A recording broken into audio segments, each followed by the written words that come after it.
So it's day 3 of the Great Backyard Bird Count. We're here at Slate Run Metro Park, which is actually just due south of where we were yesterday. And don't quite have the sunny day that we had yesterday, but it's actually also the a winter hike day here at Slate Run, so we're probably going to see other people out, maybe see some other people birding. We're going to be walking through a lot of forests today, so hopefully we'll be able to pick up a few new birds that we didn't see over the last couple of days.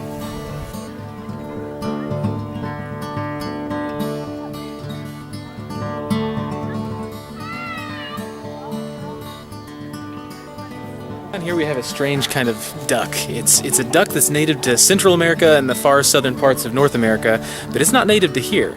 But it's been widely domesticated, and some even escape sometimes. We're actually here at this working farm at the park, and below us, as a result, we have these domestic muscovies, which is, as I said, a duck that's native elsewhere. They're really interesting looking.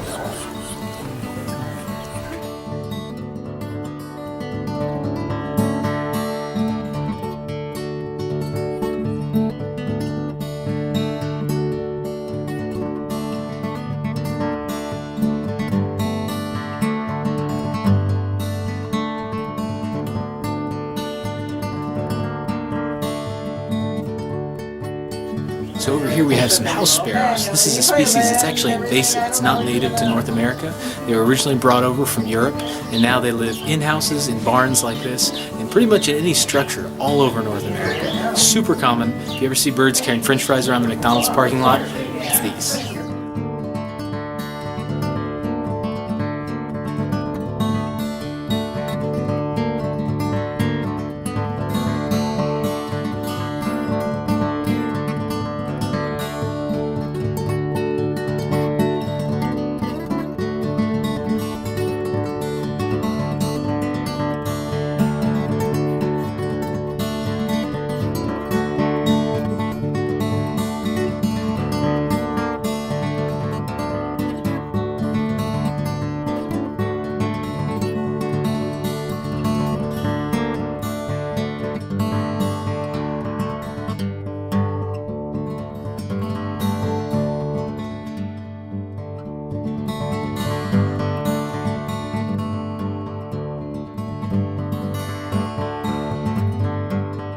So when you're birding in the wintertime, this all around us, all these birds singing, this is what you want. This is called a mixed foraging flock. And wintertime conditions are pretty harsh. It's harder to find food for birds, so oftentimes multiple different species will come together and form these foraging flocks.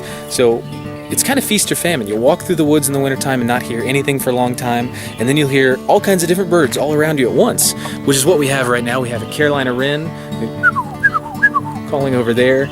We actually have yellow-rumped warblers, one of the only warblers that'll be here in the winter, hopping all around. But this is a great mixed foraging flock that we can get a good chance to get to some closer looks at some of these birds.